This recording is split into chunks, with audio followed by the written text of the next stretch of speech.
So first of all, welcome everyone.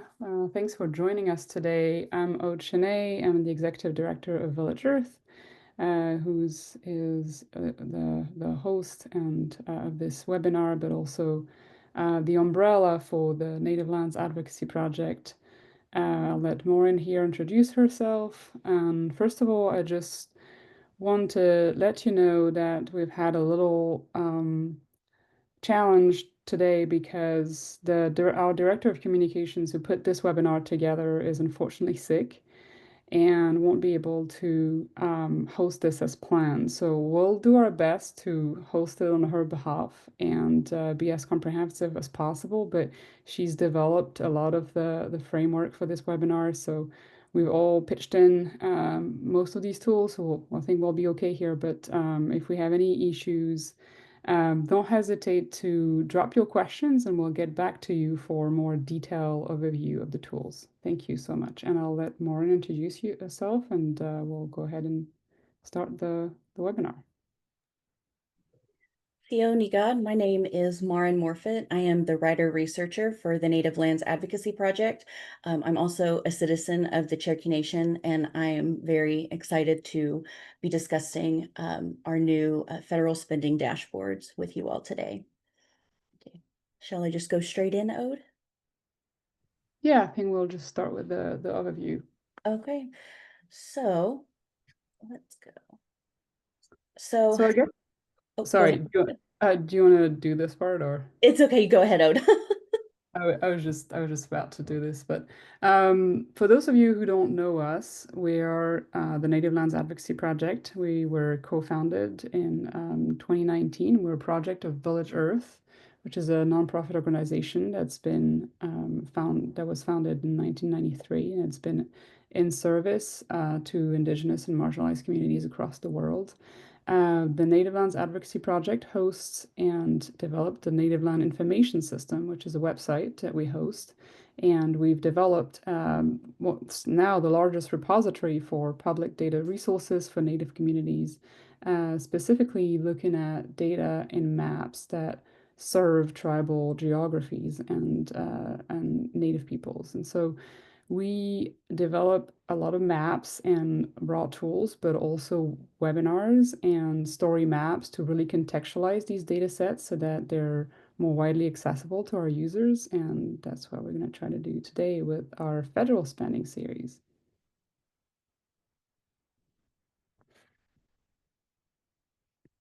So again, if you go over our website, and we have tons of ways to access the site at the end and QR codes and things of that nature, but our tools really cover a wide range of resources and topics from agricultural and rangeland management, climate adaptation, land tenure and historical documentation, really following these two axes of research, documenting land and land issues and land oppression. And the second axis of research is really focused on developing contemporary tools for sovereign land planning. And in total, that's about 140 free public resources available to tribes.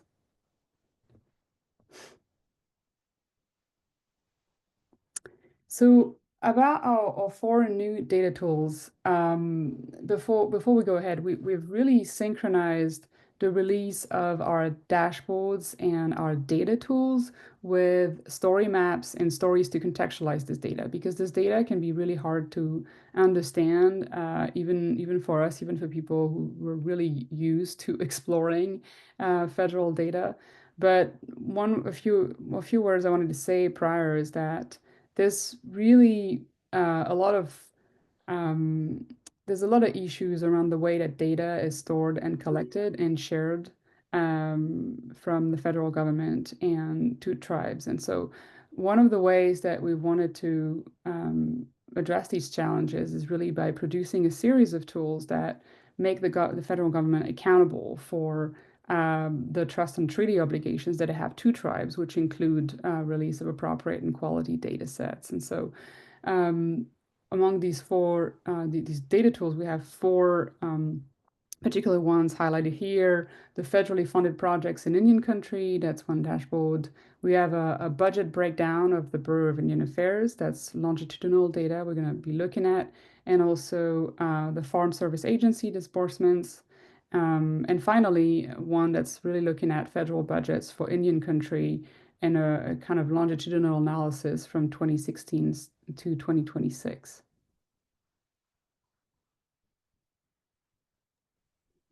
All right, so this is the first data tool we're going to be taking a look at.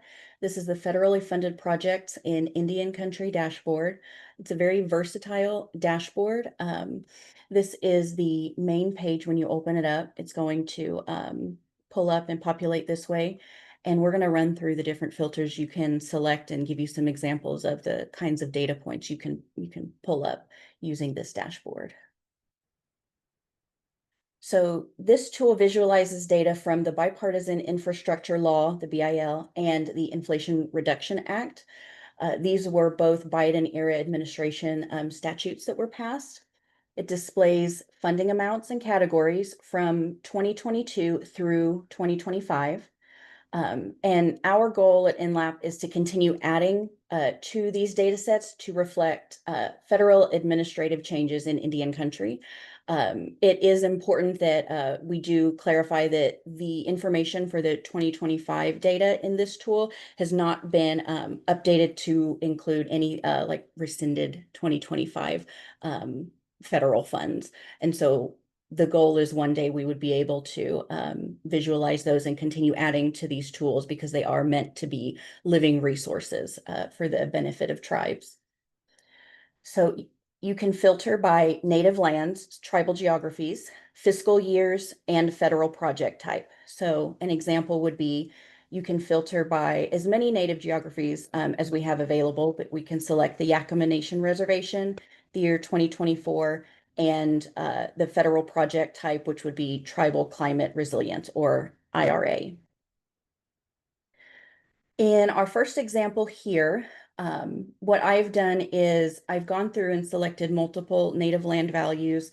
I selected all of the federally recognized tribes that we had listed in the state of Washington.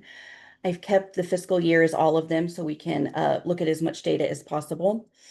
And after we've selected the native lands and fiscal year, this federal project type down here is going to repopulate with the relevant federal projects for the specific tribes that we have selected.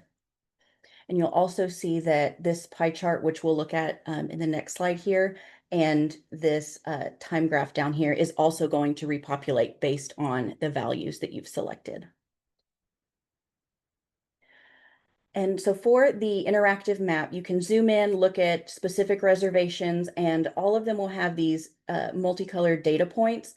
By selecting specific data points, so we selected this yellow one right here, it's going to pull up this information tab, and we will see that we've selected the Tulalip Reservation.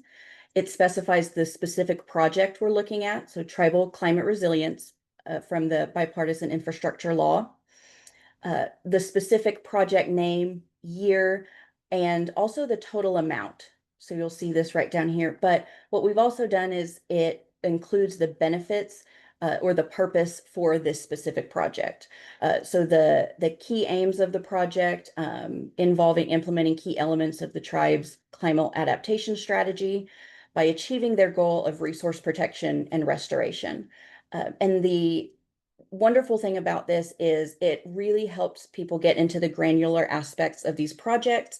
A lot of these bits of data can be very vague at times, and the entire point of these is to increase transparency and accessibility for the people who are legally owed this information. Okay. And here, if you go over to the pie chart, you can hover over any of these pieces. Here we've selected, again, the tribal climate resilience. And what this will do is the specific data point pulls up the project funding amount for that reservation for that specific project. The pie chart will show you the project funding amount for the entire area you've selected. So again, we've selected the federally recognized tribes in the state of Washington, and that is what this pie chart is pulling up, the project funding amount for all of the land areas we have selected. And then at the bottom, this chart is really beneficial to see the change in funding priorities and funding trends over time. Again, we're looking at the Tribal Climate Resilience, the BIL, in the fiscal year 2022. So you can't see it because it's a screenshot, but what I've done is I've hovered over this data point right here. And so it's bringing up the data, the 31 million total amount for the year 2022. And then what I've done is I've gone down here and it switches to fiscal year 2023. And you can see that the total funding amount has decreased pretty significantly to 8 million. And this is just really beneficial for tribes and their constituents to be able to track the federal funding priorities so that there is an increased amount of accountability as well. And we're able to put numbers to the changes that tribal communities, tribal members are seeing on the ground in real time. So why does this dashboard matter in summary? It presents critical data in an interactive way to increase accessibility and also increasing transparency of federal funding priorities as they relate to Indian country. The comparison between years offers a visual representation of trends in federal funding, which is just really beneficial in increasing accessibility because there are so many different ways that this data can be utilized for the benefit of tribes and their communities. And having the variety of interactive data visualizations is very helpful. And down here in the lower right, we have the QR code that will take you to this dashboard specifically. So I'll give you guys a second if you want to utilize that. But if you'd like to contact us, if you need assistance working with this dashboard, if you have extra questions, please feel free to reach out to us. We'll have extra information how to contact us at the end of this presentation. We're always available to help if you just want to have a discussion, if you want to figure out the nuances of how these work, we are always happy to assist you.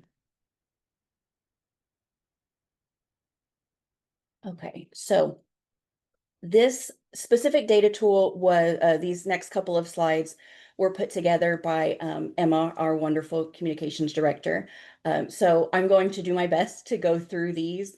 But if there are any questions, I know Ode will be able to step in and, offer support there for me. But also if you have specific questions about the functionalities of these tools, again, feel free to reach out to us. We can also give you Emma's direct contact information because she really was, in the trenches working through a lot of this. And it's amazing work. So we'd love for her to be able to share that with you. So this is the Bureau of Indian Affairs BIA budget breakdown.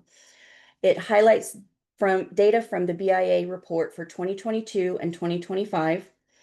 There are several different pages or tabs you can select, and we're going to go through all of these briefly to just give you a better idea of what these tools look like and how they can be utilized for your benefit.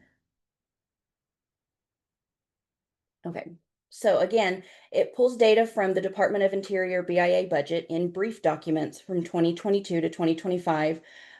We would like, or the goal is to potentially add earlier years to this data. It's a very granular breakdown of the annual BIA budget. That includes the permanent, current, allocated, and reimbursable budgets.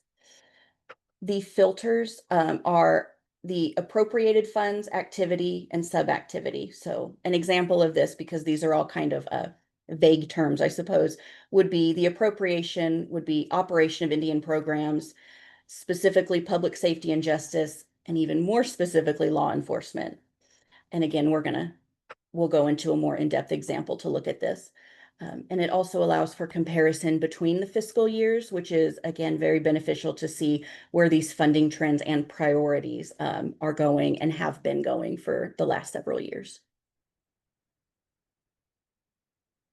Okay, So on this tab, we're in the budget distribution tab, and you can see we have all these different filters.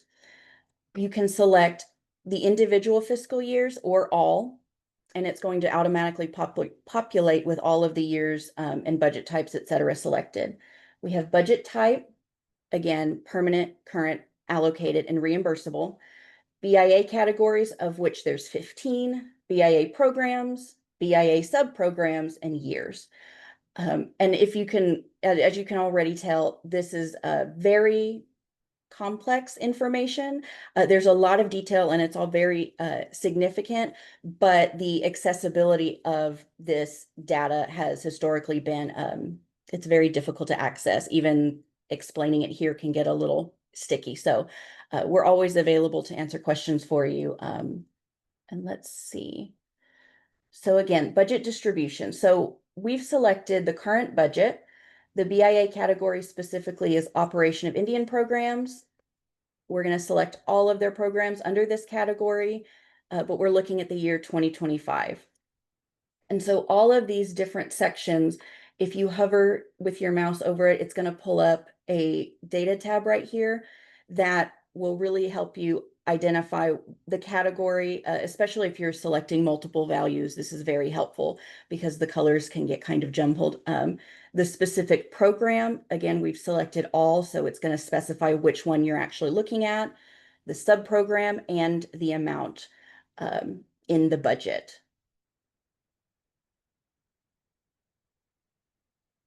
Okay, and the next tab over is the program spending over years. And we've kept the budget type current, the BIA category and program and sub-program. We're just looking at all of them just for a more, a broader overview. We do have the breakdown of the BIA programs here and they're color coded. And you can also hover over these to pull up some more information, if I'm not mistaken. And the wonderful thing about this, again, is it's just increasing the accessibility of this data. So we're looking at from 2022, you can look at the community and economic development has all stayed relatively the same. And a lot of these other programs have fluctuated. And I think that is also indicative when you combine the administrative changes over the years, you can see these patterns emerging and then deduce how this is impacting tribes on the ground in their real lives. And here what we've done is we have specified the sub-program. So it's just the one Trust Natural Resources Management Program. And again, if you hover over these different colors, again, this is just the this one sub-program, but it will pull up the specific information you're looking for, which is again helpful when you've got a bunch of different categories, which is very beneficial, but can be difficult to navigate at times. And then this last tab is the data table. This is the tabular information. So essentially everything we just saw in the other two tabs is just the tabular form in this. And at the very bottom of the screen, when you're actually on the NLIS, you can download this information, again, to increase accessibility. And some people, for whatever project they're using, might need to utilize the tabular data. Let me see. Ode, is there anything else we could add regarding the tabular data? No, I think that for those of you who are familiar with our dashboards and the way they're laid out, the tabular data and the final tables is really a way to present the data as raw as possible and to allow you for easy downloads of these data sets if you wish to make your own data visualizations, keep it for records, analysis, and whatnot. And so this is just as far as we're concerned, we've laid them out by year, but really pay attention to the fact that for 2024 and 2025, these are the estimates. And so paying attention to the budget type and being able to really analyze it accordingly because we won't be able to have these numbers until who knows when with this current administration. So. Thank you, Ode. Okay, and to wrap up the BIA budget breakdown, why does this dashboard matter? NLAP tabulated and synthesized budget data from multiple static reports. So this information, like all the information that NLAP publishes on the NLIS, it's publicly available. So it exists out in the ether. But again, it can be very, very difficult for tribes, tribal governments, constituents, et cetera, to access it in an easy, comprehensible manner. And that is what we have attempted to do by making the different visualizations accessible on the NLIS. It's highly interactive and filterable, which allows for quick retrieval of relevant information, allows viewers to easily see and understand the relationship between the different budget items. Again, the comparison between years allows users to evaluate the sufficiency of program funding levels over time. And in the bottom right-hand corner, again, we have a QR code linking to this dashboard. And we're always available to discuss if you need any assistance. And again, I want to reiterate, these slides were created by Emma. And if you would like her information, we can also provide you with that because she did a lot of extensive research into breaking these down for us. Okay. Next, we have the FSA disbursements across U.S. lands for 2021 and 2023. These are the USDA Farm Service Agency disbursements. And we're going to go through each of these different tabs and look at some of the filters that we can utilize. We've got an interactive map here, the breakdown of disbursements in this pie chart. And let's see. So the multiple features of this dashboard allow for a detailed analysis of federal spending, specifically on agricultural programs across the United States. And the benefit of this is, again, this information is incredibly critical for Native farmers, ranchers, agricultural producers, and their constituents, but it isn't easily accessible in the way that it should be, according to the trust responsibility that the U.S. government has to tribes. And so what we're doing here is trying to visualize this information in a way that makes it much easier to understand, but also retrieve and then utilize for whatever tribes and their constituents, their communities would like to use it for in their advocacy work. So in the interactive map, the disbursement map, again, you can select for tribal geographies. We've selected for all native land areas.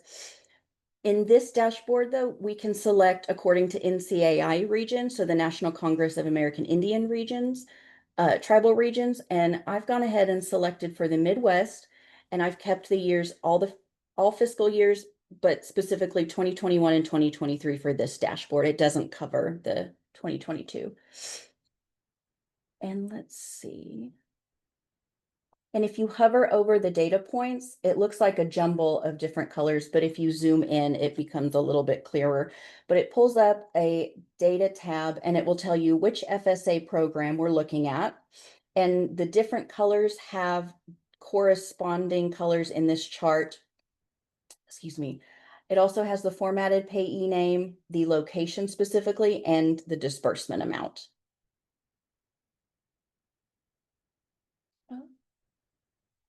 Let me see. And so in the regional data table, this is the second tab. We've selected all native lands again, multiple values for the NCAI region. I've chosen the Southern Plains region, Great Plains, Northwest, and Rocky Mountain, just so we can get a better idea of when you select multiple values, whether that's for native land areas specifically, so specific tribes, or the NCAI regions, you'll understand the breadth of information that you're going to receive. We've also selected multiple values for the FSA programs, which includes the CRP payment, so like annual rent, and the livestock forage program.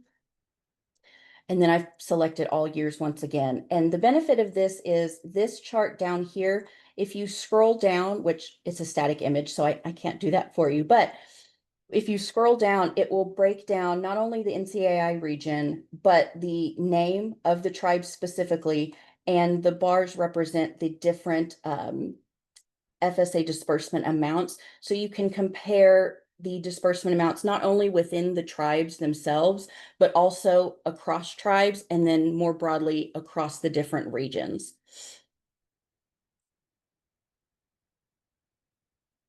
And this last tab is the change over time. When you first click on this tab, this is the image it's going to populate. It's selected for all native land areas, NCAI regions, and FSA programs. And so it also has the FSA program, the different color designations down here at the bottom. And what I'm going to show you next is I'll have it filtered for different NCAI or multiple NCAI region values to show how dynamic this chart can be. And let's see. So what we can do here too is what I've done, let me specify, I'm sorry. The regions that I selected in the regional data table, I've also selected for this change over time chart. So that's the values are consistent across these two tabs. If you hover your mouse over the specific lines, again, it'll tell you the FSA program. So you don't have to go down and look for the program in this little chart right here. The year of the payment date and the disbursement amount. And then I've gone down on that same line, but this time for the year 2023 as opposed to 2021. And again, the disbursement amount. And you can see the changes in these funds over time, not only visually just by looking at the graph, you can see it, but you can also see with these data tabs, these specific amounts. So why does this dashboard matter? Again, offers a dynamic, interactive visualization of federal agricultural spending data, and it helps users to see the disbursement of funds, across all programs so that they can better understand how they're distributed across regions, programs, and time. It increases the transparency of federal agricultural spending for the purpose of empowering tribes, policymakers, and agricultural producers. Again, in the right-hand corner, we have a QR code for this dashboard specifically. And Ode, if you don't have anything to add, I'm going to go on to the last one. Oh, I just had a small comment about the choice of adding the NCAI filter specifically to the dashboard. For those of you who are not familiar, those of you who are, you probably know this already, but the NCAI filter is available on a lot of our tools. And the reason why is really to allow that cross-regional filter and level of analysis. But there was a myriad of filters, boundaries that we could have picked from. We could have picked the USDA agricultural region, the BIA regions, the EPA also has bioregions, et cetera, et cetera. But we specifically chose the NCI really to honor their work for in supporting sovereignty across native lands and thought of it as a more relevant cross-regional analysis in the really the following the movement and the mission that us, but also our entire ecosystem of partners, because we don't do any of this alone, are really aiming towards, which is really supporting those grassroots level of analysis, but of decision making and supporting tribal sovereignty above all. So that's really in that spirit. And in order to be consistent in the way that we display data as well, because it all matters. Thank you, Ode. All right. And the last dashboard we're going to go over is the federal budget for Indian country dashboard for the years 2016 to 2026. I want to clarify that this is another set of slides and another tool that Emma created and is very familiar with. So bear with me as I'm walking you guys through these, but also if you would like to reach out to us for clarification, you can ask questions in the chat at the end of this webinar, but also feel free to email us and get in contact with us and we can set up a time to discuss these a little more in depth. So let's go. So this dashboard pulls data from the Department of Interior Budget in Briefs for the BIA, BIE, and BTFA. It is less granular than the BIA budget breakdown, the second tool we were reviewing. However, it contains more data, so BIA data, BIE, BTFA, and years, because it covers the scope of 2016 to 2026, and those proposed budgets. We could potentially add more years of data as we've located BIB documents back to the year 1973. So there's a lot of potential for growth for this tool specifically. However, for the sake of publishing this tool so that it can be usable for tribes in these trying times, we've waited to do that. It also allows an at-a-glance understanding of funding trends over time and allows comparison to the 2026 proposed budgets. So this is the dashboard. Again, we've got 3 different tabs we can select from. We've got the historic actual spending broken down by budget, specific appropriation, activities, and years. And so at the top, we can see comparing historical actual spending 2016 to 2025 with proposed 2026 budgets by the President, House Appropriations Committee, and Senate Committee on Appropriations. And something to really emphasize here is the different kinds of budgets, where these budgets are coming from, et cetera. It can be very daunting. It certainly was to me when we were first starting to look at these tools, and I was putting out outreach content for them. So again, if you would like to discuss this further with us, you absolutely can, or we could put you in contact with other experts in Indian country whose focus and studies are more on the specific aspects of tribal policy. So again, Bureau of Indian Education, this is the BIE budget we're looking at. The specific appropriation, we've selected multiple values for activities and all of the years. And what we've got up here, this line represents the 2026 budget proposed by the House Appropriations Committee. And this is the proposed amount. And then this is the budget proposed by the Senate Committee on Appropriations. And what we've got down here, this bar chart, is the 2026 budget proposed by the President. And if you hover your mouse over the different sections of these tabs, it will pull up the activity because we've selected multiple activities. So it'll specify that for you, the year it was proposed, and then the actual spending in that year. If Maureen, if you can just jump back just one slide.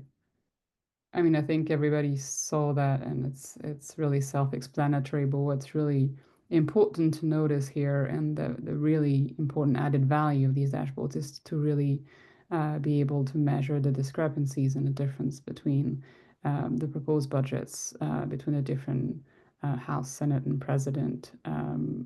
And so here, what's really important to note is how much less the budget proposed by the President is than the one proposed by the House. It's 10 times less, and so that's not and it's for the BIE, so Bureau of Indian Education. And so, as you can see, all of these views individually, and any of these activities and appropriation depending on your usage, specifically and what you're trying to tackle, are really enabling you to dive deep into and answer the questions that you're asking about different, not necessarily the motives, but at least the facts of what these proposed budgets are, depending on the different entities. And so I think that's really important, specifically when we're trying to be granular and understanding, because when you see these bulk numbers, it can get lost in translation. But really diving deep into specific budget, appropriation, activity, year, etc., and seeing this breakdown can be really enlightening.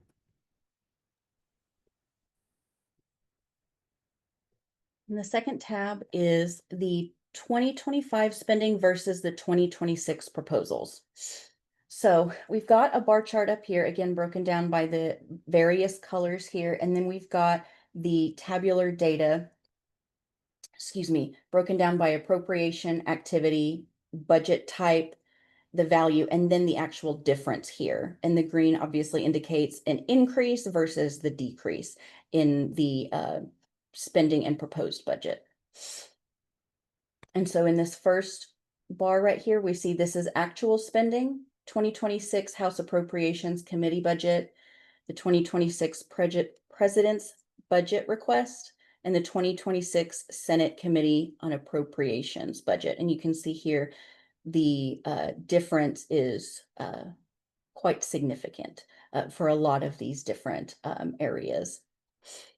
And again, just to reiterate what Ode had mentioned, the reality of these numbers is they can be hard to conceptualize at times because they're so big and they're just out in the ether for the most part. They're not things that are discussed very often and I guess, taught about in an accessible way. But the reality is that these numbers are part of the federal government's trust responsibility, which is both a legal obligation and a fiduciary obligation that the US government has to tribes. It's legally enforceable, and it is incredibly important that tribes have access to these numbers, to this information. They are experts and they know on their own lives and their own tribes, and they know what needs to be done to best care for their lands and people. But the significance of having this data right there to prove whether or not the federal government is meeting those fiduciary and legal obligations is incredibly powerful for advocacy efforts. If I may just add, sorry, Maureen, but if I may just add to that, if you can switch back. Yeah. But looking at that budget, and that's the entire budget for BIA.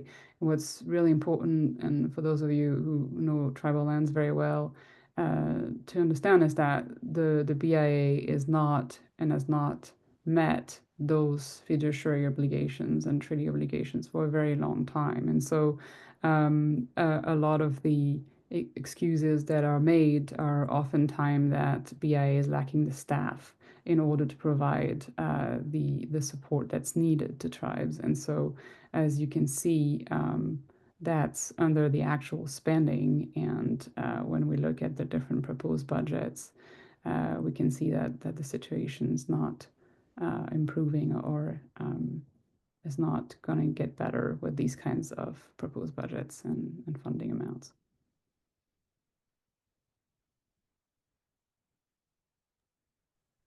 Okay, and remaining on this same second tab here, we can just offer an example of, again, we're looking at the Bureau of Indian Affairs budget specifically. The appropriation is the operation of Indian programs, and the specific activity is public safety and justice. So we're just looking at this one topic right here. But if you see this chart down here populated with the specific information that we selected in the filters, and you can see the actual spending here versus the proposed budget or the budget requests and the appropriations budget by the Senate committee. And then here we can see the very significant decrease. Okay, and the last tab is the Data Explorer, similar to other dashboards that we have published. This is the tabular data, again, to increase accessibility and also transparency from where we're pulling this data from. And it also, at the bottom of the page on the NLIS or the bottom of the dashboard, you can download this data. Okay, so we've talked about it a little bit, but why does this dashboard matter? Understanding the proposed budget for an upcoming fiscal year can feel inaccessible. By comparing proposed budgets to historic spending, users can see these numbers in context. Because the budget is set by Congress, voters can actually contact their representatives with their priorities and concerns. I know that the political world right now and very often can feel inaccessible for just the regular person. But their reality is, we have access to these resources and the ability to contact our representatives. And our hope is that these data and dashboards empower not only tribal entities or governments, but also individuals to utilize their voice in their advocacy efforts. Seeing these historic spending trends can also combat misinformation, which is very, very significant in the times we are in right now.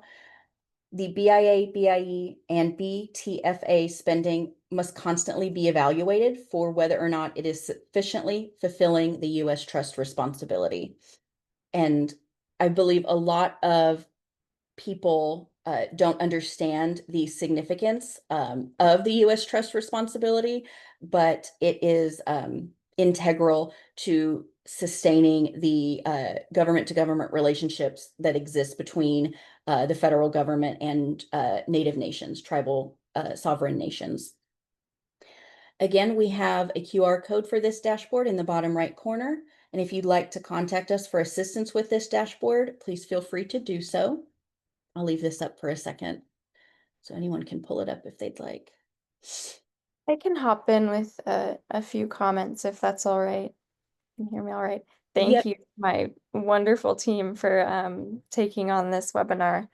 I just wanted to say that, there's a lot of very hot conversations happening, of course, about the federal budget right now. I want to acknowledge that we're in the middle of a shutdown, which disproportionately affects tribal nations because of that government to government relationship.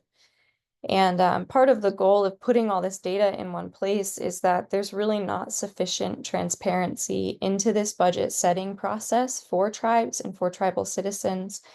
You've got to go, each year of historic data is in its own document, and each proposed budget, whether that's the president's budget request, which happens early in the year, or whether it's the House and Senate proposed budgets, which are released a little later, they're all in their own documents, and they're very long documents. You've got to really comb through them for the numbers. And so the goal is, or the belief for us at NLAP is that these numbers are really, really crucial for tribes and tribal citizens to be able to access. And it's unacceptable that they are so difficult to find. There's a lot of work done at the national level in DC by some wonderful tribal organizations to help with these budget conversations. But as the previous slide, or as this slide talks about, individual voters have a say in this process too, or should in a democratic process. And so yeah, and I think that part about misinformation as well, that we did an analysis, which a future slide will touch on, but these numbers, they look like they're increasing over time, but in reality, they're barely keeping pace with inflation. And so we're talking about programs that are chronically underfunded, and tribes recognize that. The US government itself has recognized that in its own documentation. And so recent attempts to really cut at these important programs are alarming. There was a slide with the Bureau of Education data in it. And when that announcement, when the president's budget request specifically was released, the American Indian Higher Education Consortium called that budget catastrophic for the impacts it would have on Indian country. And thankfully, the House and Senate budgets proposed much higher funding. But I just think it's so important that we can be aware of what the conversations around these numbers are. Not just important, but as Maren said, crucial for that trust relationship between the US government and tribes. So thanks for letting me briefly cut in. But No, I appreciate it, Emma. We've missed you. It sounds much better when it's coming from your mouth, knowing that you've put this tool together specifically. So all the laurels go to Emma for this one. All right, so on this slide, we've just got a review of our 4 federal spending tools with the basic data information in terms of like the years the data is being pulled from, what the sources, and the different advantages that each of the dashboard, each tool provides users. We've also included possibilities for expansion for each of these. for the federally funded projects in Indian Country, this includes adding canceled or rescinded funds. For the BIA budget breakdown, that includes adding previous and future years of budget data. For the FSA disbursements dashboard, the possibility for expansion involves adding more years of FSA data. And for our last tool for federal budget for Indian Country, it's adding previous and future years of budget data. So as you can probably tell, there's always work to be done here at NLAP. And, there's a lot of data that still needs visualizing and increased accessibility. And we're hopeful that we can continue doing that for everybody and for Indian Country, and really make these tools as expansive and lively as possible. If you also would like to learn more about these tools, we have a story map we published recently, visualizing federal spending in Indian Country, and this is the QR code to access that story map. We also have a link down here that'll go directly to this story map. It has demos and shares insights for the FSA disbursements, federally funded projects, and BIA budget breakdown dashboards. So 3 of the 4 dashboards that we discussed today. And then we've got the Understanding the 2026 Federal Budget for Indian Country story map. This one is focusing specifically on that BIA budget breakdown, which again, all the accolades go to Emma for soldiering on through this one. This one was, I know it was a long endeavor, but it came together very well. And I would highly recommend looking at that. You can utilize this QR code here or this link down here to look closer at the federal budget for Indian Country dashboard, and also to look at some specific insights about the proposed 2026 budgets. Okay. Okay. We also have a QR code here to contact us. We'd also love it if you followed us on any of our social media handles. And you can also submit your questions to the Q&A box below. Maureen, if that's okay, I'm gonna jump in just a second. We're gonna open it up for questions, and so feel free to drop your questions in the box. Before we do so, I'd like to highlight that we're a nonprofit, and all of the tools that you see here have been produced by an incredible team of 25 people, but many of whom being volunteers, and the others working really hard and to get these together to really support tribes and sovereign decision making. And it's a really hard time for philanthropy and for supporting people. But if these tools are of any use to you and you see any value in them, please consider supporting us. And monthly donations are really really making a difference, because they allow us to continue this work and making available to really work on that transparency that's needed to improve that government to government relationship. And so if you see any value in these tools, please consider supporting us. And any support really counts. Any dollar really counts for this work. So if you're not, please feel free to share it with your friends, with your colleagues, with people who might have interest in this work. Spread the word around, and we'll see you either on social media, reach out to us directly, and we can go from there. We also do custom tools and consultations, and so if you're open to that, we are too. And I'll go in for questions, but I don't see any open questions now. So is the Q&A working fine, or? Yeah, I think Emma's just been real on it, answering the questions. Yeah, I just don't see any new questions since we've opened it up for Q&As.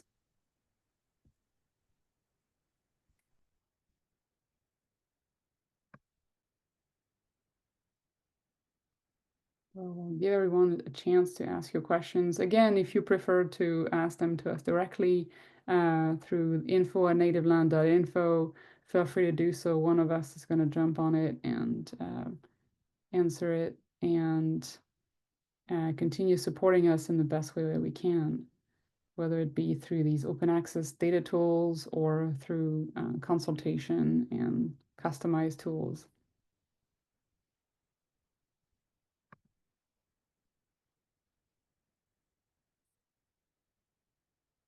All right, well, we'll have a question about whether the slides will be shared. Maureen, can you answer to that, please?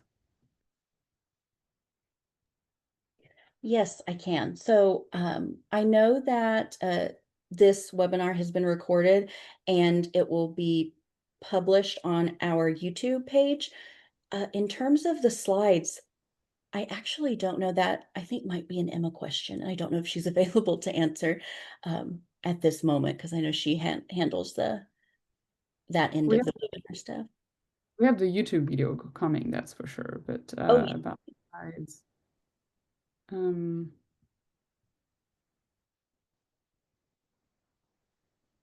Oh, well, whenever we have time, we'll do our best to be timely on this. We also need to publish the final dashboard on our public page right now. It's just hosted on Tableau.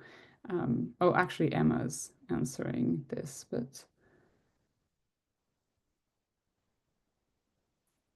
Yeah, here, sorry, I can just answer verbally. So we usually get the recordings posted on YouTube within a few days, and we'll send an email out as well for anyone who registered. We'll probably also just make a post on our website, a blog post with a link to the recording, and we can look at adding a link to the slides. We don't typically share those, but not for any particular reason. I mean, we're not opposed to sharing them, so.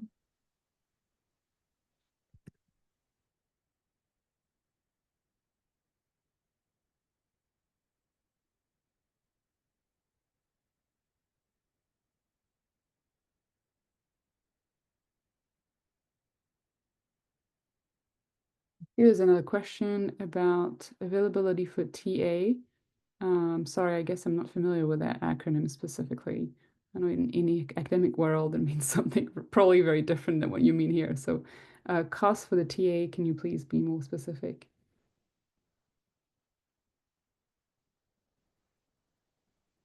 Or maybe you mean technical assistance? Right. All right. Well, if that's technical assistance, it really depends what technical assistance you need. Again, we're a nonprofit. We produce all of these tools on grants and individual support and donations. And so, depending on what availability and breadth we have and bandwidth we have, we can provide technical assistance for free on very specific questions. For instance, if you come to us with a question about a tool, we'll be happy to answer that for you. If you want a tour of the tools specifically or some of our data portals, we can definitely do that too. If you need any customized tools or customized research or analysis, then this is where we'll move to a consultation basis. On-site or additional Zoom sessions. Specifically about this topic, right now we've planned our webinars around specific topics, and we have a lot to cover from our 140 tools. And so it's coming as a complement to other webinars we've hosted on our agricultural tools, our land cover data tools, etc. We're planning on having extra webinars for specific topics, but they're likely to be different. We'll keep posting on these topics specifically. And again, all of the tools that you visited here are available in open access on the NLIS, and they're going to stay there if we can make this and sustain ourselves in the long run. That they'll be there as long as we are. So that's there for your consultation. And if you require any specific technical assistance, then we can discuss what your needs are. But feel free to reach out to us. I mean, we'll answer your emails and we can explore what your needs are.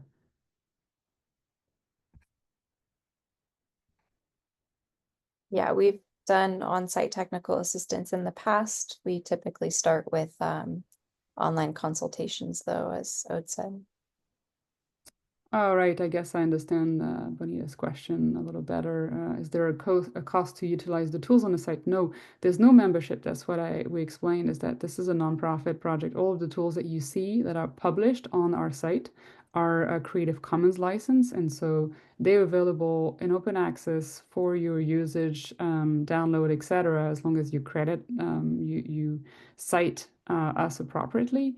And that is because all of these data is coming from public data sets. And so all we do is curate them and analyze them and filter them and present them in a way that pertains specifically to tribes and from a tribal perspective. But there's no membership associated with these open access data tools. What we can explore, however, if you need a customized tool, then is consultation, and that comes with a fee.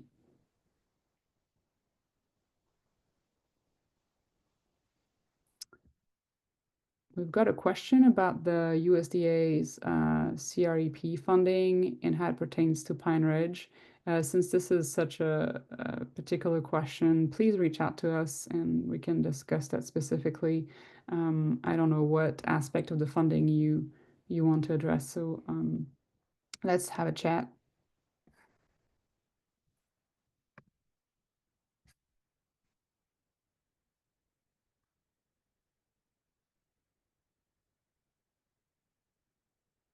Well, thank you. I guess if there's no more question, we're coming to an end for our webinar.